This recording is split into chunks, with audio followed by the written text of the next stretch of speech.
వక్ఫ్ సవరణ చట్టంపై సుప్రీంకోర్టులో రెండో రోజు విచారణ జరుగుతోంది. వారం రోజుల్లో సమగ్ర నివేదిక ఇవ్వాల్సిందిగా కేంద్ర ప్రభుత్వాన్ని కోరింది.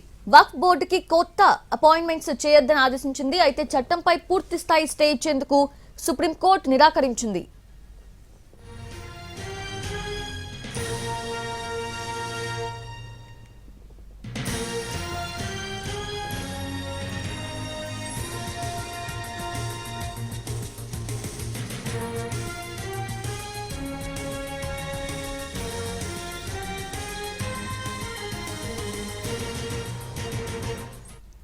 వక్ఫ్ సవరణ చట్టంపై సుప్రీంకోర్టులో రెండో రోజు విచారణ జరుగుతోంది. వారం రోజుల్లో సమగ్ర నివేదిక ఇవ్వాల్సిందిగా కేంద్ర ప్రభుత్వాన్ని సుప్రీం కోరింది. వక్ఫ్ బోర్డుకి కొత్త అపాయింట్మెంట్స్ చేయొద్దని ఆదేశించింది. అయితే చట్టంపై పూర్తి స్థాయి స్టే ఇచ్చేందుకు నిరాకరించింది సుప్రీంకోర్టు. ఇదే అంశానికి సంబంధించి లేటెస్ట్ అప్డేట్స్ తెలుసుకుందాము. మా ప్రతినిధి రాజు లైవ్ లో సిద్ధంగా ఉన్నారు. రాజు, ఎస్ సౌజన్య, వక్ఫ్ చట్టాన్ని సవాలు చేస్తూ సుప్రీంకోర్టులో దాఖలైనటువంటి పిటిషన్లపైన రెండో రోజు విచారణ కొనసాగుతుంది. ప్రస్తుతం chief justice of India justice Sanjiv Khanna నేతృత్వంలో త్రిసభ్య ధర్మాసనం ముందు వాదనలు కొనసాగుతున్నాయి. అయితే ఎవరైతే పిటిషనర్లు దాఖలు చేసినటువంటి అంశాలు ఉన్నాయో వాళ్ళు లేవనెత్తుతున్నటువంటి అంశాలకు సమాధానంగా కేంద్ర ప్రభుత్వం 5 నుంచి 7 రోజుల్లో అఫిడవిట్ దాఖలు చేయాలి అని చెప్పి ఇప్పటికే ఆర్డర్స్ ఇచ్చారు. దాంతోపాటు ఏ విధంగానైతే అంటే పిటిషన్లు డిమాండ్ చేస్తుంది ఒకటే, ఈ కొత్తగా సవరణ చేసినటువంటి చట్టాన్ని అమలు చేయడం ద్వారా మతపరమైనటువంటి స్వేచ్ఛను కోల్పోతున్నాము, ఖచ్చితంగా ఈ విషయంలో స్టే ఇవ్వాల్సిందే. అంటే గతంలో పాత చట్టం ఏదైతే ఉందో వక్ఫ్ చట్టం దాన్ని మాత్రమే అమలు చేయాలి.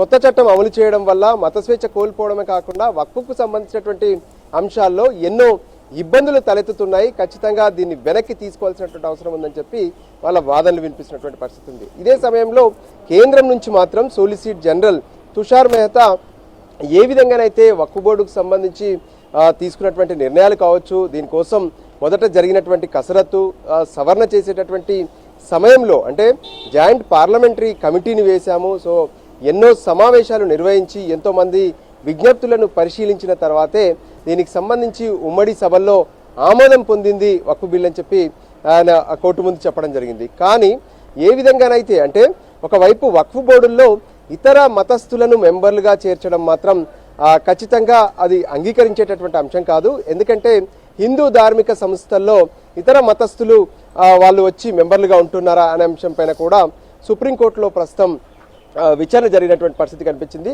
సో దానికి అనుగుణంగానే ఖచ్చితంగా ఏదైతే ఇప్పుడు అంటే గతంలో ఏ విధంగానైతే ఉందో అంతవరకే కొనసాగిస్తూ ఇప్పటి వరకు అంటే కొత్తగా ఎవరిని కూడా వక్ఫ్ బోర్డుల్లో మెంబర్లుగా చేర్చొద్దు అనే విషయాన్ని ప్రస్తుతం సుప్రీంకోర్టు చెప్పింది. ఇంకా విచారణ అనేది కొనసాగుతూనే ఉంది.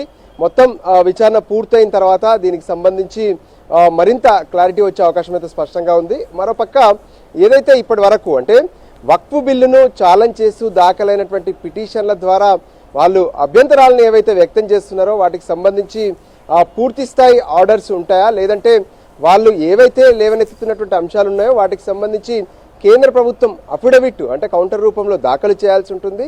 సో ఆ దాఖలు చేసిన తర్వాత మళ్ళీ వాదనలు వినాల్సి ఉంటుంది. సో దానికి అనుగుణంగానే ఇప్పటికి మాత్రం వక్ఫ్ బోర్డుల్లో ఇతరులు ఎవరిని కూడా అంటే కొత్తగా మెంబర్లు ఎవరిని కూడా వేయొద్దు అనే విషయం పైన మాత్రం సుప్రీంకోర్టు స్పష్టం చేసింది. సో ప్రస్తుతం అయితే ఇంకా వక్ఫ్కు సంబంధించినటువంటి కేసు కొనసాగుతూనే ఉంది. Soujanya. S Raju, thanks for the live updates.